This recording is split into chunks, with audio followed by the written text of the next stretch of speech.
Sampai mana? Sampai Karakteristik filsafat terus. halo? Iya, sampai karakteristik filsafat terus.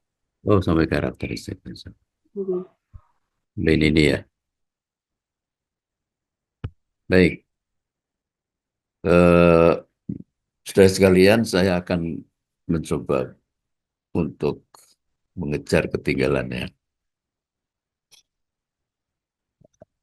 Sebagaimana kita ketahui, kalau bicara filsafat, tentu yang pertama apa sih filsafat itu, ya. Kemudian karakteristiknya itu saya rangkum dari berbagai sumber ya tentang karakteristik.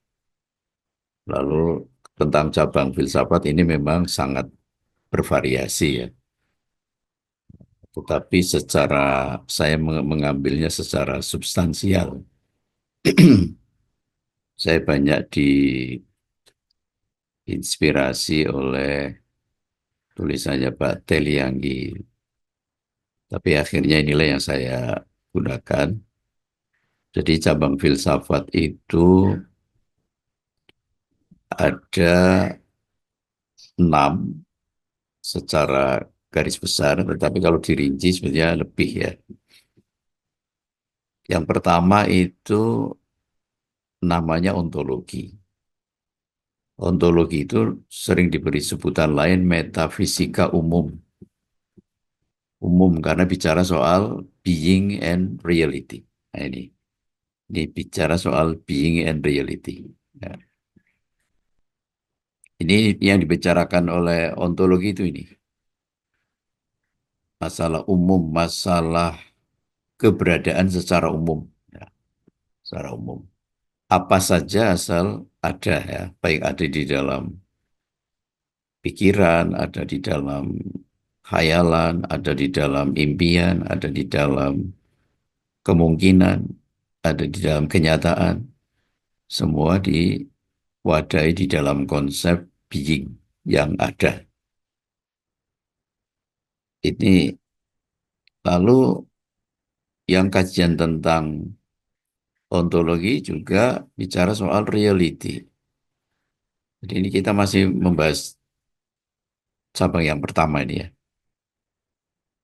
Apa itu reality? Reality itu adalah sesuatu yang nyata ya, kenyataan, sesuatu yang sungguh-sungguh ada. Itu artinya kalau kita bicara reality berarti hal-hal yang sifatnya impian, rekaan, kemudian apa itu namanya hayalan itu bukan lagi reality. Karena reality itu artinya adalah sesuatu yang sungguh-sungguh ada. Jadi lebih menyempit ya. Kalau pakai apa piramida, ini piramida terbalik. Yang being ini cakupannya lebih luas, makin ke bawah makin menyempit, yaitu yang sungguh-sungguh ada saja. Yang sungguh-sungguh ada ini juga ada yang non-empiris, ada yang empiris. Selama ini kan kita terjebak pada pemahaman yang nyata itu yang bisa dilihat. Dengan kata lain, yang nyata itu adalah sifatnya empiris. Ya. Nah, kalau inilah yang dipakai oleh kaum ateis, realitas itu selalu empiris, sehingga mencari Tuhan ya harus kelihatan Tuhannya, harus ketemu, harus ada bukti dari Tuhanannya itu sendiri, zatnya sendiri gitu. Padahal jangankan kita bicara soal Tuhan, bicara soal ruh kita, itu juga reality. Ruh itu reality, meskipun tidak bisa diindra. Nah, paling-paling kita bisa mengamati gejala-gejalanya, misalnya nervous, ya, kemudian stres, sampai pada tingkat depresi misalnya. Ketika tangan bergemetar itu menandakan ada ruh ya. Tapi hakikat roh itu sendiri kan sesuatu yang tidak bersifat empiris. Dan tapi itu realitas. Nah, jadi realitas ada yang empiris, ada yang non empiris. Realitas empiris itu ya gedung, meja kursi, laptop, kacamata, HP itu realitas empiris. Artinya HP itu sungguh-sungguh ada, bukan hayalan lagi kan. Laptop juga sungguh-sungguh ada, bukan hayalan lagi. Tetapi sifatnya empiris ya, sifatnya empiris. Jadi kesimpulannya adalah yang ada belum tentu nyata. Nah, karena ada yang tidak nyata. Nah, ada yang ada yang tidak nyata. Yang ada yang bersifat nyata atau yang disebut realitas, contohnya tadi realitas jiwa ruh kita dan realitas Tuhan. Ya. Kemudian eksistensi ini kalau di dalam ontologi khusus realitas yang sifatnya empiris, namanya bereksistensi. Pengalaman nyata dan dirasakan oleh kita. Itu sering disebut pengalaman eksistensial ya. Pengalaman eksistensial itu pengalaman betul-betul nyata yang kita rasakan. Bukan lagi yang sifatnya tidak nyata. Sehingga kalau kita bikin piramida terbalik, yang ada belum tentu nyata, yang nyata belum tentu bereksistensi. Karena eksistensi itu adalah realitas yang sifatnya empiris. Empiris. Atau kalau kita baca dari bawah, yang bereksistensi pasti nyata dan yang nyata pasti ada. Ya. Jadi kalau kita baca dari bawah, yang bereksistensi pasti nyata, pasti realitas, dan realitas atau yang nyata pasti ada, being. Tapi kalau dari atas, belum tentu ke bawah. Being yang ada belum tentu nyata, dan yang nyata belum tentu bereksistensi. Nah ini satu semester sendiri ya kalau di dalam kuliah Fakultas Filsafat tentang satu cabang ini, ontologi. Nah sekarang kita bicara metafisika khusus. Mengapa kita namakan metafisika khusus? Karena bicara tentang realitas khusus. Ini realitas ini. Tuhan itu realitas, alam semesta realitas, manusia realitas. Artinya ketiga hal ini bukan sesuatu yang khayalan, bukan sesuatu yang fiktif, juga bukan sesuatu yang impian, tapi betul-betul nyata, betul-betul ada. Nah itu apa disebut realitas. Jadi ketika ditanya what is reality, nah itu pasti jawabannya kalau enggak larinya ke eh, sesuatu yang empiris, pasti larinya sesuatu yang tidak empiris. Dan itu yang akan dijawab oleh dua aliran besar, idealisme dan realisme. Karena idealisme berkesimpulan bahwa realitas itu sifatnya spiritual, ya, subjektif spiritual. Dalam arti ada di dalam kesadaran, di dalam pikiran manusia. Sementara kaum realis meyakini bahwa realitas itu sifatnya empiris, bisa diindra. Ya. Nah, tapi ini ada konsekuensinya karena pandangan metafisikanya kaum idealis bahwa sesuatu sifatnya ide, nanti kaitannya dengan epistemologi itu jadi berbeda pandangan epistemologinya. Ya. Jadi pandangan epistemologinya kaum idealis ya ala Socrates, ala Plato, ya, bahwa manusia itu sejak lahir sudah dibekali ide bawaan. Ya, ide bawaan dalam bahasa Plato itu dunia ide, ya, dunia ide. Jadi seperti manusia itu bukan manusia yang kita lihat. Kalau menurut kaum idealis mengatakan manusia itu ya sesuatu yang ada di dalam pikiran kita. Yang asli itu ide tentang manusia. Sementara manusia dalam bentuk konkret itu tiruan, tiruan atau kopian, ya, fotokopi. Sama seperti ketika badan kita kena sinar matahari di siang hari panas, lalu ada bayangan, ya, ada bayangan badan kita. Nah, yang asli itu ya yang kena sinar matahari, bayangannya itu ya realitas empiris itu bayangan. Nah, ini konsepnya Plato seperti itu.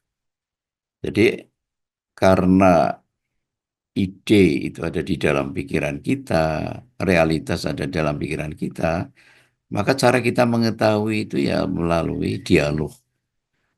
Jadi kalau saya ingin tahu pikiran Anda, ya saya harus sering bertanya kepada Anda untuk bisa mengetahui apa yang ada di dalam pikiran Anda.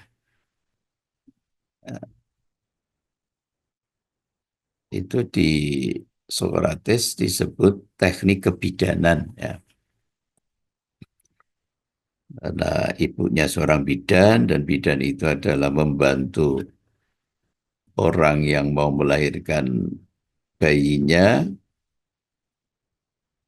lalu cara membantunya ya mengeluarkan kira-kira itu, membantu agar bayi yang ada di dalam kandungan itu bisa lahir dengan selamat. Itu ditiru oleh Sokrates dalam bidang epistemologi, bahwa setiap orang pasti mengandung bayi yang namanya pengetahuan.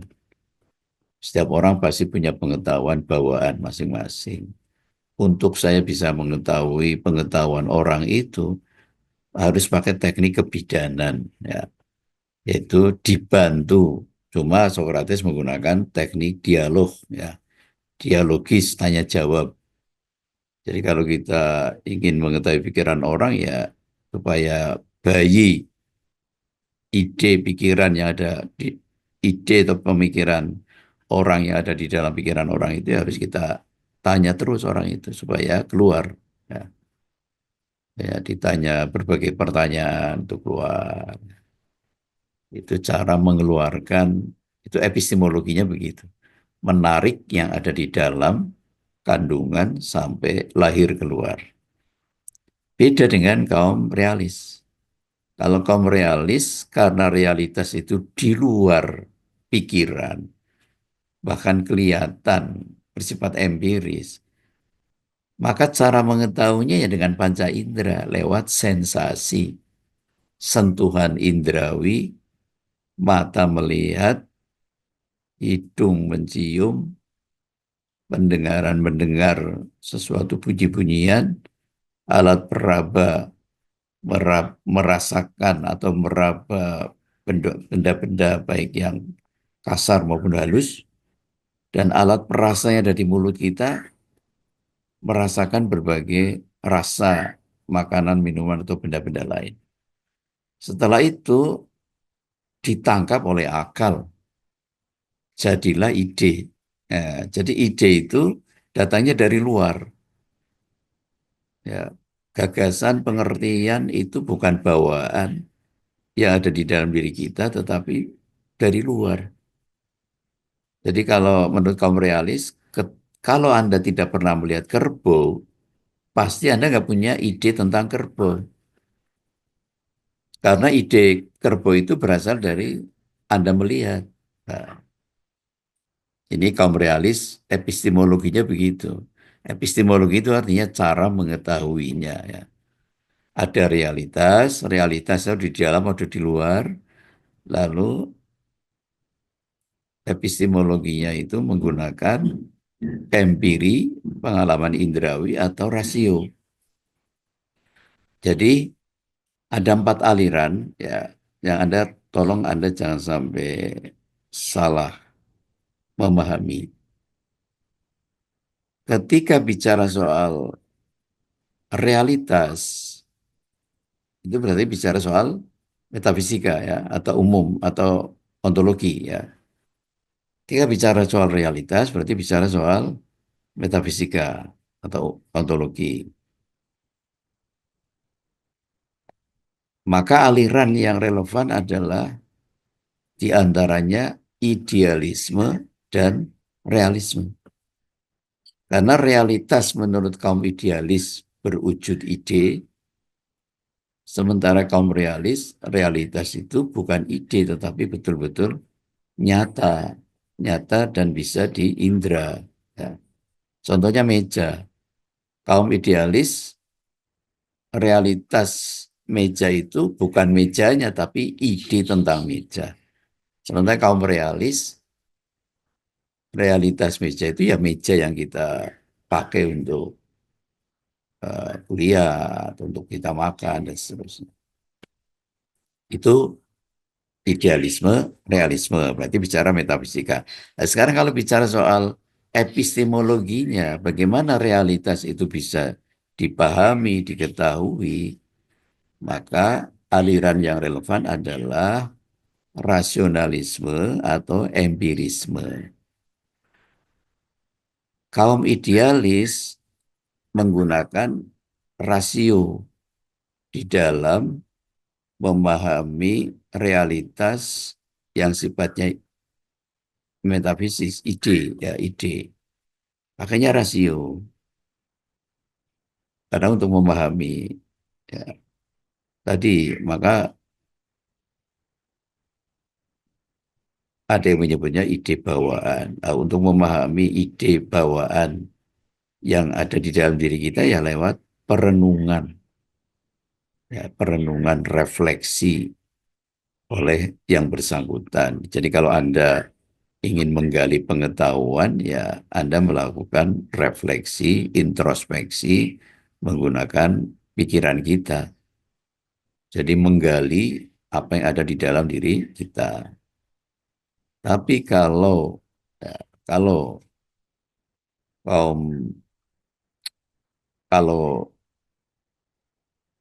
kita berdua atau bertiga, maka bukan melalui introspeksi, tetapi melalui dialog. Ya. Jadi kalau saya sendiri ingin mengetahui pemikiran saya, ya saya melakukan perenungan, refleksi, terus kemudian melakukan introspeksi sampai saya menggali pemikiran yang ada di dalam diri kita. Itu kalau sendirian.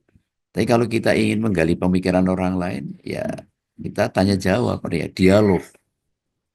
Jadi kalau Anda pengen tahu pikiran orang lain, ya orang lain diajak bicara, diajak ngobrol, tanya jawab. Ya, nanti Anda akan tahu pikiran dia itu seberapa luas, seberapa paham, seberapa cerdas juga. Ya. Ini rasionalisme. Sementara kalau kaum realis, karena metafisik realitas itu sifatnya konkret, dalam arti bisa diindra, maka sarana untuk mengetahuinya atau epistemologinya yaitu lewat empiri, pengalaman, pengalaman langsung. Ya, mata melihat, benda-benda, kemudian telinga mendengar, penciuman mencium, bau-bauan, alat peraba meraba benda-benda, kemudian alat perasa merasakan berbagai rasa makanan, minuman, dan seterusnya. Dari luar dimasukkan ke dalam. Nah, dari mata ditangkap oleh akal, jadilah ide. Jadi ide itu bukan bawaan, tapi hasil bentukan pengalaman indera. Itu disebut sensasi dan abstraksi. Sensasinya itu lewat pengalaman indrawi, baru ditangkap oleh akal yang disebut abstraksi. Kita mengambil kesan umum, lalu disimpan di dalam pikiran. Ya. Jadi jangan campur aduk ya.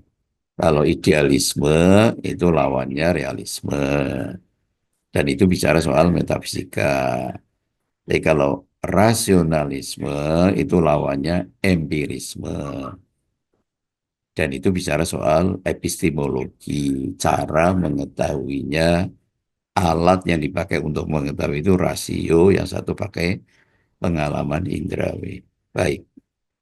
Nah, sekarang ini saya tekankan itu karena sangat filosofis dan konsep dasar seperti ini sering tidak banyak dipahami oleh mahasiswa sehingga menampilkan aliran-aliran filsafat itu sering salah penerapan. Lalu dari ketiga realitas khusus, Tuhan, alam, dan manusia, tentu dengan berbagai isinya ya. Nanti yang relevan itu yang filsafat manusia. Yang relevan dengan filsafat pendidikan itu filsafat manusia, karena manusia untuk pendidikan. Terus cabang berikutnya adalah epistemologi, dari kata episteme. Ya, episteme logos, yang di atas tadi ontos logos. Ontologi, ontos logos. Filsafat ada, philosophy of being. Kalau epistemologi, episteme logos. Filsafat pengetahuan. Episteme itu pengetahuan, logos itu sering diartikan filsafat, samping ada arti lainnya. Jadi kalau menyebut epistemologi itu jangan filsafat ilmu, tapi filsafat pengetahuan. Itu bicara soal pengetahuan, misalnya apa sih pengetahuan itu, dari mana sumbernya, ya, dari mana sumbernya, apakah pengetahuan yang kita peroleh itu benar apa tidak, ya di situ itu bicara soal kebenaran ya.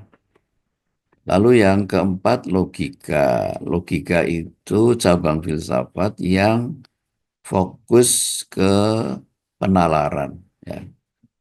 Penalaran itu artinya proses orang membuat kesimpulan.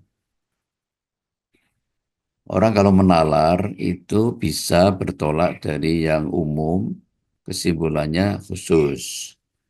Nah ini yang disebut logika deduktif atau penalaran deduktif dari umum ke khusus. Kalau semua orang membutuhkan perhatian, berarti anak saya butuh perhatian. Itu namanya penalaran deduktif. Kalau semua mahasiswa ingin sukses, berarti yang kuliah sekarang ini juga ingin sukses. Itu namanya penalaran deduktif dari umum. Kalau induktif itu bertolak dari kasus-kasus khusus, ya, dari kenyataan-kenyataan empiris lalu ditarik digeneralisasi, digeneralisir. Ya. Nah, maka sering disebut logika induktif atau penalaran induktif itu bertolak dari yang khusus ke yang umum. Ya. Saya sering membuat contoh, kalau eh, rambutan satu atau dukuh, rambutan satu rasanya manis, yang kedua manis, ketiga manis dalam satu keranjang, kita pakai sampel 10 misalnya ya.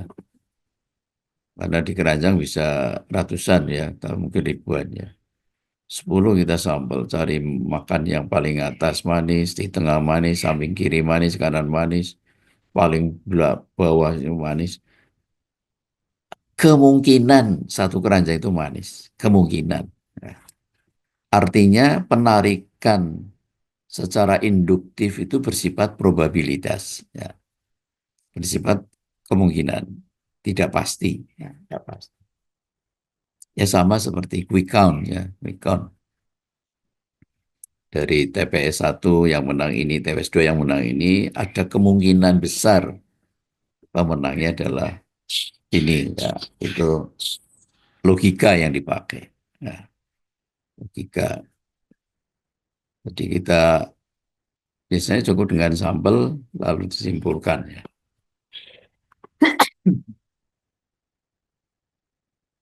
Jadi ada penalaran deduktif, itu logika deduktif, ada penalaran induktif ya. Itu kalau di bukunya Filsafat Ilmu, bukunya Jujun Surya Sumantri itu dijadikan sebagai metode ilmiah. Ya, ya, logika itu metode ilmiah. Ini cabang filsafat. Oleh karena itu, filsafat sangat berkepentingan dengan logika ya, karena orang berlogika itu, orang membuat penalaran itu harus logis gitu. Bisa nggak bisa, saya enaknya buat penalaran. Harus logis. Logis itu artinya ya ada keterkaitan antara pernyataan awal dengan kesimpulan. Ya, yang dipentingkan keruntutannya, bukan bukan cocoknya dengan kenyataan. Keruntutannya berpikir. Contohnya ya, kalau semua orang jahat, ya, semua pengusaha adalah orang, jadi semua pengusaha ya jahat. Nah, itu logika harus begitu, menalarnya. Tidak dibelokkan. Kalau semua manusia jahat, semua pengusaha adalah manusia, jadi pengusaha itu jahat. Jangan lalu dibelokkan sebagian pengusaha jahat. Dari mana kesimpulan itu diambil? Karena nggak ada kaitan logisnya. Harus ada kaitan logisnya dengan pernyataan di atas. Jadi yang dipentingkan logika itu keruntutan. Meskipun kenyataan empirisnya salah, tapi runtut. Yang contoh yang benar dan runtut, ya seperti contoh yang disampaikan oleh di buku-buku logika, all men are mortals. Socrates is a man, so Socrates is mortal. Semua manusia mati. Socrates adalah manusia, jadi Socrates mati. Nah ini kan di samping runtut juga benar, nyata. Nah, benar secara logika, juga benar secara epistemologi, karena cocok dengan itu ya. Dan saya kira nanti di disertasi Anda ini juga bukan hanya segi epistemologinya, dalam arti kecocokannya dengan kenyataan, apa yang Anda tulis harus cocok dengan fakta empiris, apa yang Anda teliti harus sinkron dengan data-data realitas empiris. Ya, karena Anda menarik kesimpulan dari fakta empiris, jadi yang ditulis itu adalah pernyataan-pernyataan yang mengandung kebenaran epistemologi.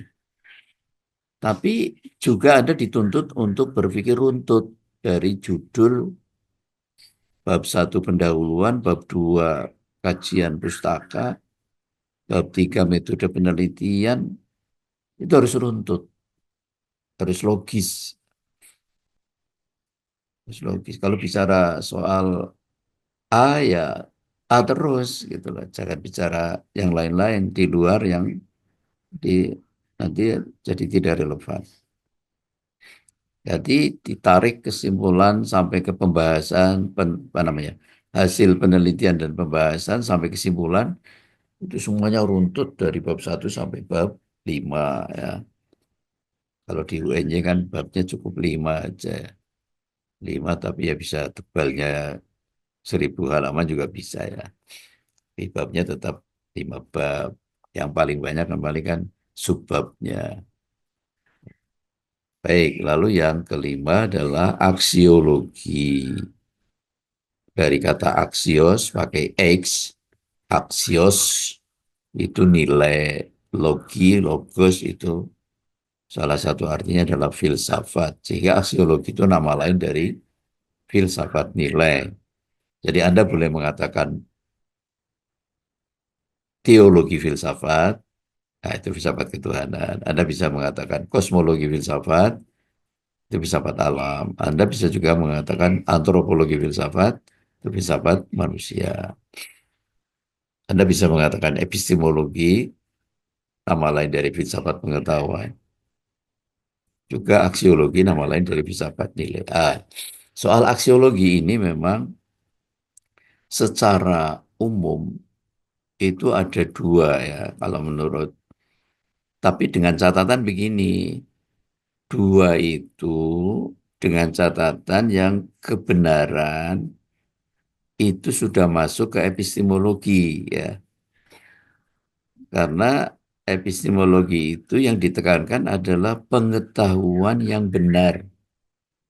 Karena manusia itu membutuhkan informasi yang akurat, yang benar. Pengetahuan yang dicari pengetahuan yang benar, bukan pengetahuan yang palsu. Ya kan? Kalau Anda mendapatkan pengetahuan yang palsu, pasti kan Anda marah. Ya. Misalnya Anda diberitahu lewat WhatsApp, ada chattingan kiriman dari teman, gini, gini, gini, ini ternyata bohong. Nah, ada kan? Maka dari pengalaman itu Anda lalu cek and recheck, informasi benar apa enggak. Wah, itu ya. Itu itu menunjukkan bahwa manusia ingin mendapatkan kebenaran. Dan itu kajiannya epistemologi. Tapi bisa juga dari perspektif aksiologi, kebenaran sebagai nilai. Ya. Kalau etika itu nilai kebaikan, itu dikaji di dalam filsafat moral. Estetika itu nilai keindahan, itu dikaji di dalam filsafat keindahan. Lalu ada nilai kebenaran, dan itu dikaji di dalam logika atau epistemologi. Tergantung yang mau dilihat adalah kebenaran apa. Kalau kebenaran bentuk, yaitu keruntutan dia berpikir, berpikirnya benar, ya itu logis, logika. Tapi benar dalam arti logis. Tapi kalau yang dipenting adalah benar dalam arti cocok dengan kenyataan, sesuai kenyataan, yaitu benar dalam arti epistemologis. Lalu yang terakhir, secara filsafat, sejak masa pra-Yunani kuno sampai masa sekarang. Ya, itu dicatat di dalam sejarah filsafat.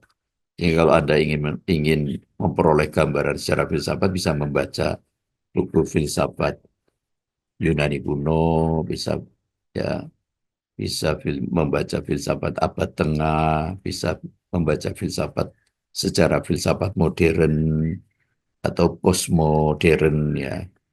Itu di social agency itu ada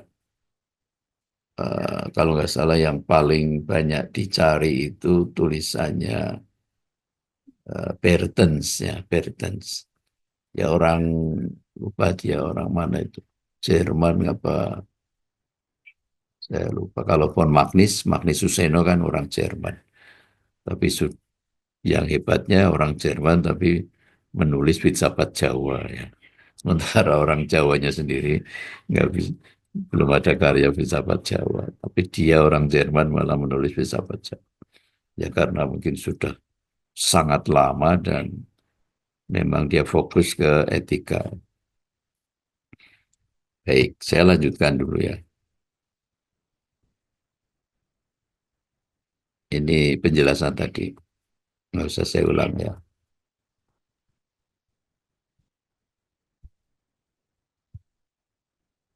Ini bentar. Saya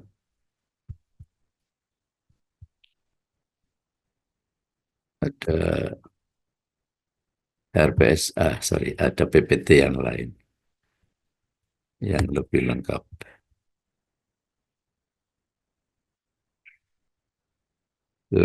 Ini nanti masuk ke kuliah kedua ya.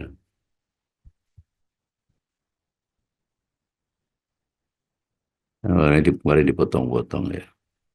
Sebenarnya bukan kuliah pertama kedua, itu hanya dibedakan saja materinya.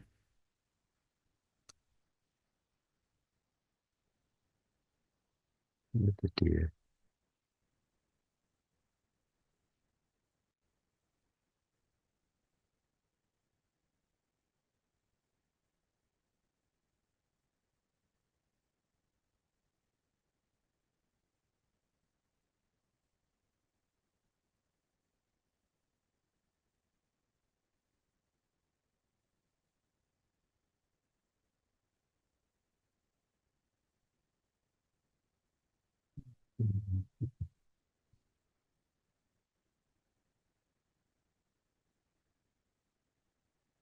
Ini materinya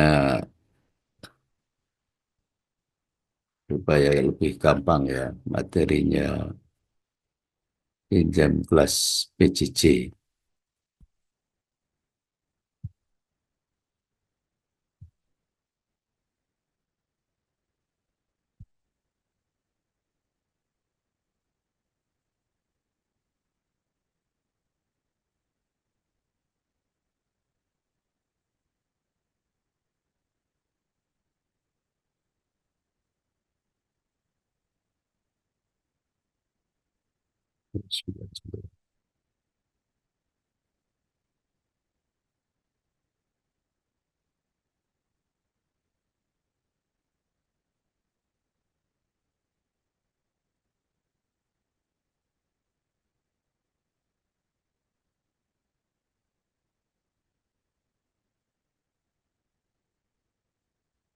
Oke.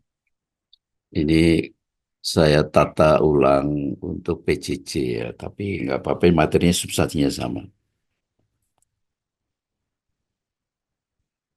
Yang pertama, kita sudah masuk ke pengertian filsafat pendidikan. Ini ada satu buku ya dari Knight. Pertama, dia mengatakan filsafat pendidikan tidak berbeda dengan filsafat umum. Ia merupakan filsafat umum yang diterapkan pada pendidikan sebagai sebuah wilayah spesifik dari usaha serius manusia. Nah, yang sering saya pakai ini yang pendapat Prof. Imam Barnadib ya, yang gedungnya kita pakai untuk kuliah. Pendapat yang dari Prof. Imam Barnadib bahwa filsafat pendidikan itu adalah ilmu pendidikan yang bersendikan filsafat atau filsafat yang diterapkan di dalam usaha pemikiran dan pemecahan masalah pendidikan. Jadi kalau menurut Knight ya itu filsafat umum yang diterapkan pada pendidikan. Jadi kalau di dalam semacam filsafat terapan, ya, seperti kalau etika umum sama etika terapan. Etika umum ya bicara soal prinsip-prinsip moral, prinsip-prinsip etis secara umum yang diterapkan untuk semuanya. Tapi ketika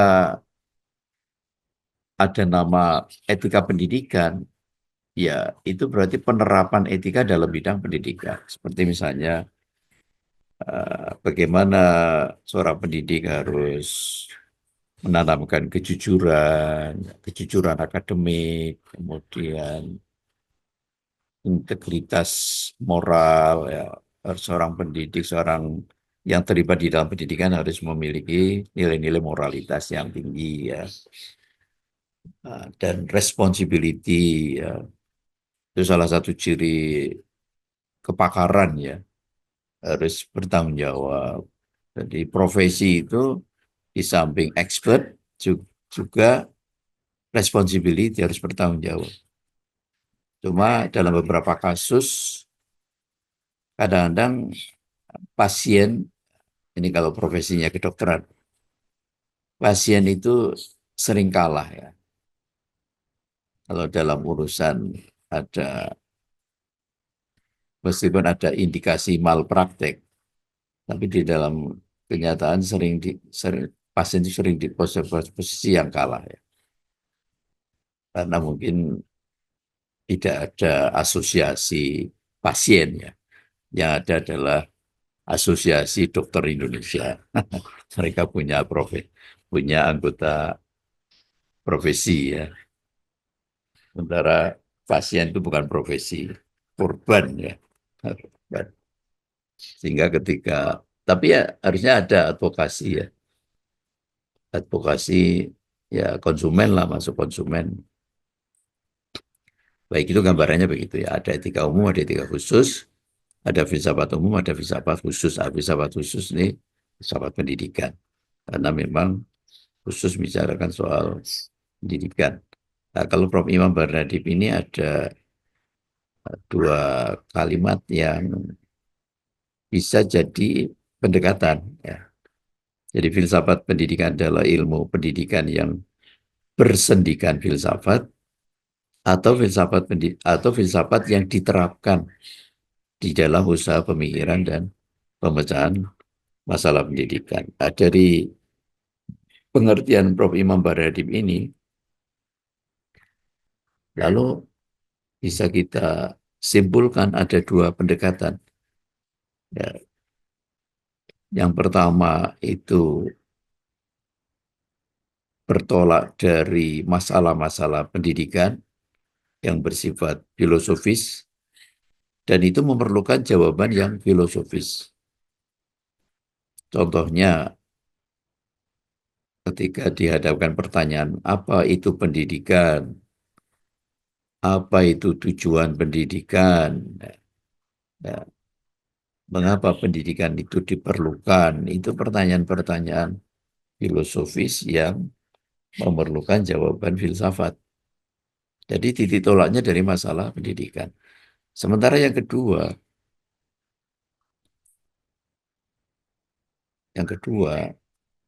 filsafat pendidikan itu dapat pula didekati dari ide-ide filosofis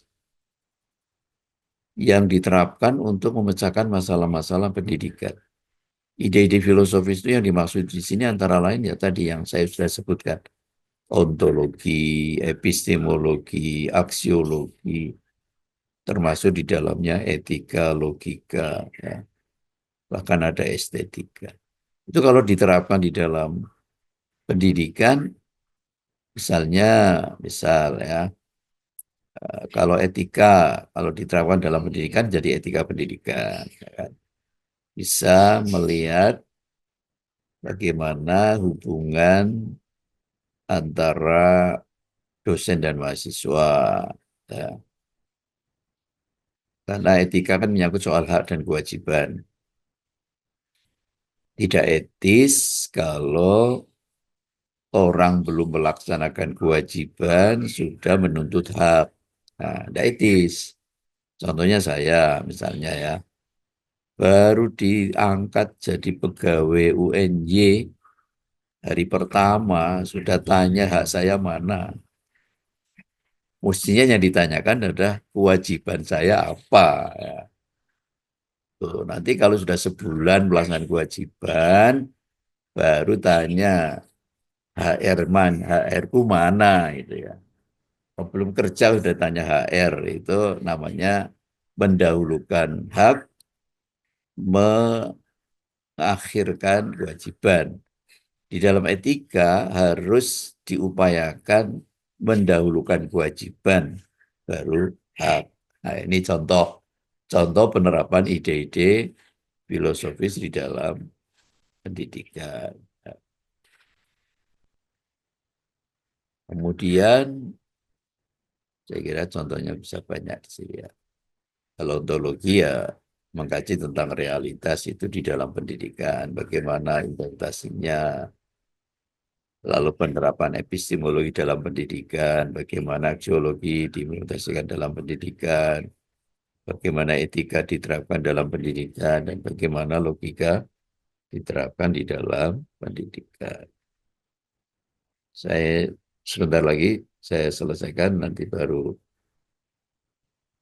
saya mungkin hanya sampai jam berapa ini? Udah jam 8.40 ya. Ini sebenarnya jamnya maju ya. Iya, Saya Prof. nggak hafal ya. Baik, ada pendapat lain dari bukunya yang kita ketahui dari Prof. Imam Barnadib, dari Neller ya. Ini dikutip oleh Pak Imam Barnadib.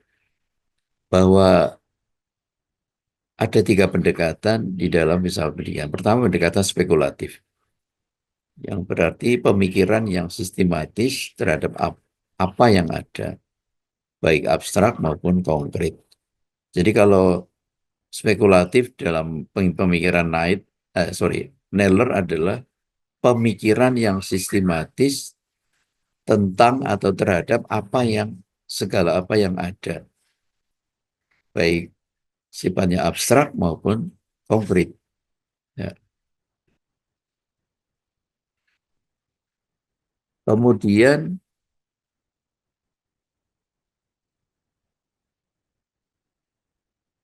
filsafat berusaha menemukan koherensi antara berbagai keadaan pemikiran dan pandangan mengenai keseluruhan sistem pemikiran dan pengalaman. Dengan pendekatan koherensi, dunia pemikiran diharapkan dapat dipertemukan dengan pengalaman nyata. Misalnya berspekulasi atau memikirkan secara sistematis tentang adanya manusia. Apa manusia itu? Dalam konteks pendidikan, apa itu peserta didik? Ya, karena peserta didik itu berwujud manusia kan. Jawaban terhadap pertanyaan ini di atas sesuai dengan spekulasinya masing-masing filsuf. Kemudian yang kedua pendekatan preskriptif. Dengan pendekatan ini tercipta standar untuk mempelajari adanya peranan nilai bagi pendidikan. Kedudukan nilai di dalam kehidupan itu sangat fundamental sehingga perlu diupayakan agar kualitas dan penerapannya selalu meningkatkan mutu kehidupan. Pendidikan perlu mengembangkan kriteria-kriteria tentang nilai baik yang buruk, nilai baik maupun jadi mengembangkan kriteria tentang nilai ya.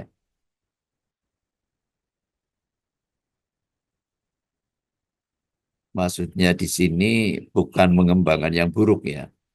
Jadi memahami ini ada kesalahan ketik. Jadi pendidikan perlu mengembangkan kriteria-kriteria tentang nilai. Ya.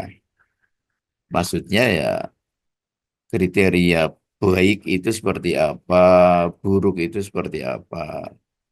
Kemudian kita mengapresiasi karya seni tertentu. Agar tujuan tersebut dapat dikembangkan secara proporsional, perlu didukung dengan pemahaman dan penerapan mengenai aksiologi.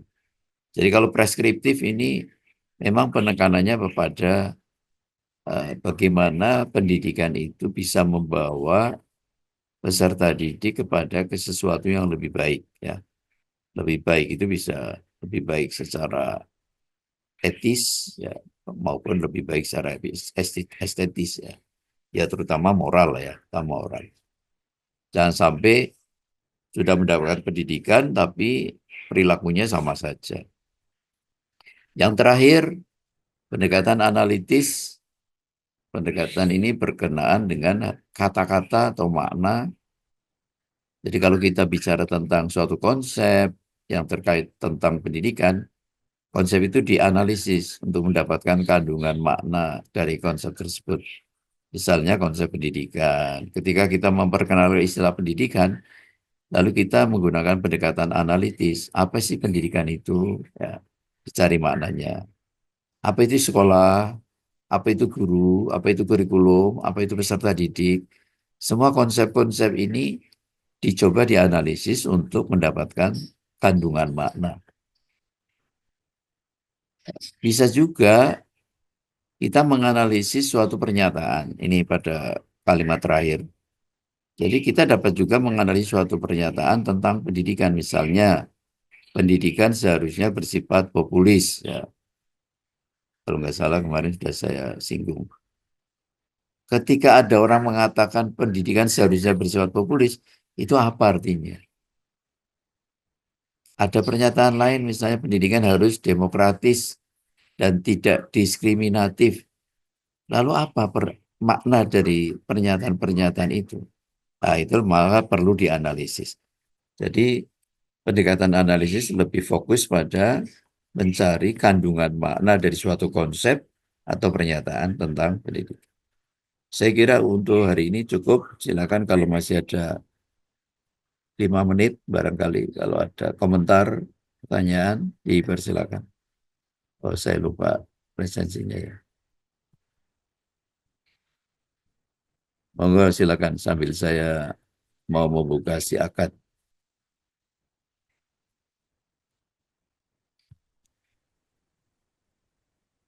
Barangkali ada yang mau ditanyakan. Saya Prof. Oke. Apa namanya, Mas? Mas Husen Prof. Husen. Oke. Ada yang mau saya tanyakan, Prof. Saya tertarik dengan yang disampaikan di awal tadi terkait dengan metafisika. Ya, Metafisika hubungannya dengan filsafat secara umum saja ini, Prof. Apakah orang yang mempelajari filsafat karena ada yang uh, rasional, kemudian uh, realistis dan seterusnya, hubungannya dengan metafisika juga harus mempercayai hal-hal apa terkait dengan metafisika yang ibaratnya berbau-bau uh, yang kadang kurang bisa masuk nalar. Seperti itu untuk secara umum ini Prof, bukan untuk filsafat pendidikan, Prof. mungkin bisa diperjelas mungkin pertanyaan kedua tadi. Ketika mempelajari filsafat secara umum, apakah juga harus mempelajari hal-hal harus percaya dengan hal-hal yang metafisika? Itu sebenarnya pertanyaan yang sederhananya, Prof. Oke. Terima kasih. Di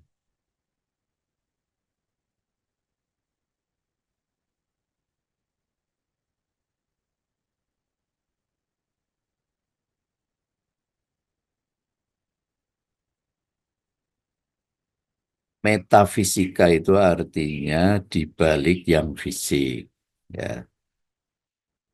Abstrak lah, abstrak itu metafisik. Seperti misalnya nilai itu metafisik. Bukan berarti kalau metafisika itu bicara klinik, ya, sesuatu yang nggak masuk akal, bukan. Sesuatu yang dibalik yang nampak tapi rasional gitu. Kalau filsafat begitu, harus rasional. Ketika bicara sesuatu yang tidak rasional, ya kita akan mengatakan itu di luar, karena ciri-ciri filsafat kan memang rasional, ya, karakteristiknya. Artinya kan rasional. Jadi kalau mempercayai hal-hal yang sifatnya tidak rasional itu bukan filsafat ya. Itu lebih ke barangkali masuk ke wilayah mungkin religi lah, religi ya. Meskipun religi ada yang kalau dalam bahasa umum ya ada agama samawi, ada agama bumi ya. Agama bumi itu ya kebudayaan, kepercayaan-kepercayaan masyarakat sejak zaman dulu, animisme, dinamisme, itu kepercayaan hal-hal yang sifatnya termasuk hal-hal yang tidak rasional ya dipercaya. Metafisika dalam konteks filsafat bukan itu. Metafisika itu artinya meta itu dibalik, di belakang, fisik itu fisik, nampak. Di balik yang nampak ada sesuatu yang tidak nampak. Sesuatu yang tidak nampak itu namanya sifatnya metafisis. Tuhan itu sifatnya metafisis. Ruh itu sifatnya metafisis. Di balik badan ada ruh. Tapi ruh itu bisa ditangkap oleh rasio. Masih rasional. Ya. Tuhan juga begitu. Tuhan tidak bisa terlihat. Tetapi di balik alam semesta ini mendorong kita berkesimpulan ada desainernya gitu, ada kreatornya, ada laptop saja ada yang membuat, ya kan? Gedung ada yang buat, asal matahari nggak ada yang buat. Nah ini cara cara berpikir metafisisnya sampai menjangkau hal-hal yang sifatnya metafisis. Jadi Ini konteks filsafat ya, metafisis dalam konteks filsafat bukan metafisis dalam arti yang keyakinan-keyakinan yang di luar rasionalitas lah ya. Kalau sudah sana sudah masuk wilayah mungkin kepercayaan agama-agama lah. Kalau filsafat itu bukan dasarnya bukan kepercayaan yang tidak didukung argumen ya, harus ada argumen rasionalnya. Begitu Mas Husen. Nggih, Prof. Soalnya kan biasanya kan gini, Prof. Antara keyakinan atau kepercayaan agama itu kan dicampur adukkan dengan filsafat. Saya yang sudah dijelaskan, saya kalau menangkap begini, Prof. Eh, Metafisika dalam filsafat berarti segala sesuatu yang bisa dirasionalkan. Begitu nih, Prof. Ya? Yang bisa dipikir secara akal sehat, begitu nih. Ya, itu sebetulnya ciri yang sudah dijelaskan ya di belakang ya. Meskipun rekaman ya dari Harold Titus, pandangan-pandangan di masyarakat mengartikan filsafat itu bisa sampai hal-hal yang tidak rasional gitu kan. Ya. Jadi itu dianggap sebagai pandangan hidup. Tetapi filsafat di apa namanya banyak para filsuf katanya hampir semua filsuf itu berkeyakinan filsafat itu memang harusnya dasarnya adalah logika. Sehingga Susan Langer itu mengatakan logika itu ya alatnya filsafat. Jadi sesuatu yang tidak logis itu tidak bisa diterima oleh nalar gitu ya. Kira-kira begitu. Oke, saya kira bisa dipahami. Bisa dilihat ini tokennya. 5HHA. Oke. Begitu jawaban saya Mas Husain. Ini sambil presensi supaya jam 9 sudah selesai. Ada lagi? Satu lagi barangkali singkat saja, singkat padat. Saya, Prof. Siapa? Namanya siapa? Nama saya Muhammad Wagio, Prof. Muhammad? Wagio. Oh, Pak Wagio, silakan. Eh, Sebenarnya mungkin ini nggak tahu ya atau sudah dibahas atau belum. Jadi saya tanya kembali, Prof. Kan beberapa waktu lalu kalau misalnya setiap kali perubahan-perubahan ini kan kita biasanya mengambil paradigma-paradigma dari eh, pendidikan-pendidikan luar kayak misalnya Finlandia dan sebagainya, Jepang. Nah, sementara kan kita tahu mereka itu punya semacam filosofi pendidikan tersendiri, Prof. Dan kadang mungkin tidak sejalan dengan apa ya kultur atau kebiasaan kita. Nah, misalnya yaitu tadi beberapa kali misalnya kalau sekarang kan biasanya proses pembelajaran yang dianggap berhasil atau baik itu ketika mampu membuat anak-anak itu kritis, mampu berbicara di depan, mampu berargumentasi, bercakap-cakap atau beradu argumentasi dengan gurunya gitu-gitu. Tapi sebagian guru kan, misalnya yang guru-guru yang sudah tua, misalnya, dia merasa hal yang demikian itu justru membuat anak-anak lebih lebih bebas sehingga tidak ada batasan-batasan tertentu. Akhirnya nggak menciptakan generasi yang berakhlak mulia misalnya. Nah, dari jadi yang idealnya sebaiknya bagaimana Prof kira-kira?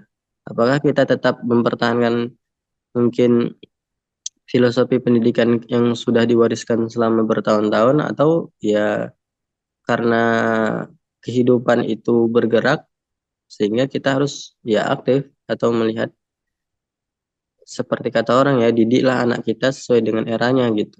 Bagaimana menurut pendapat Prof? Terima kasih.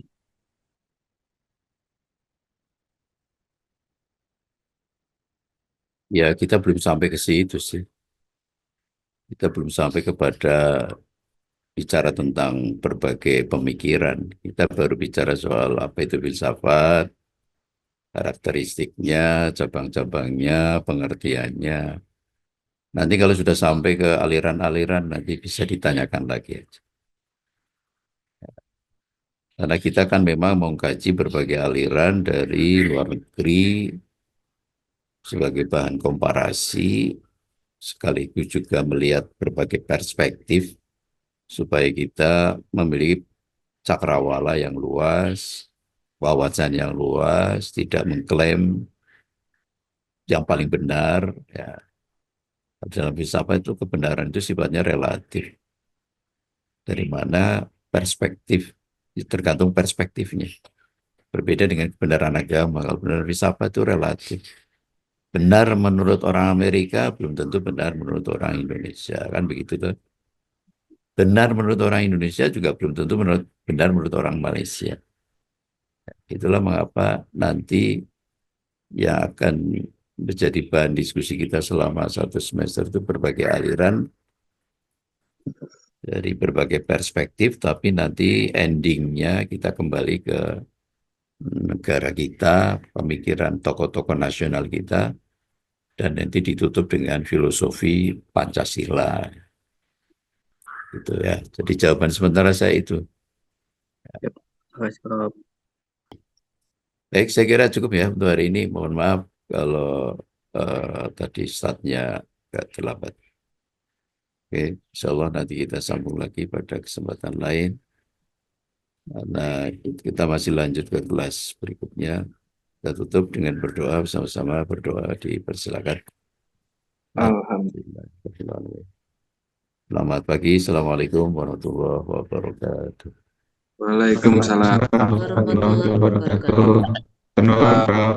Oke, sama-sama. Terima kasih, Prof.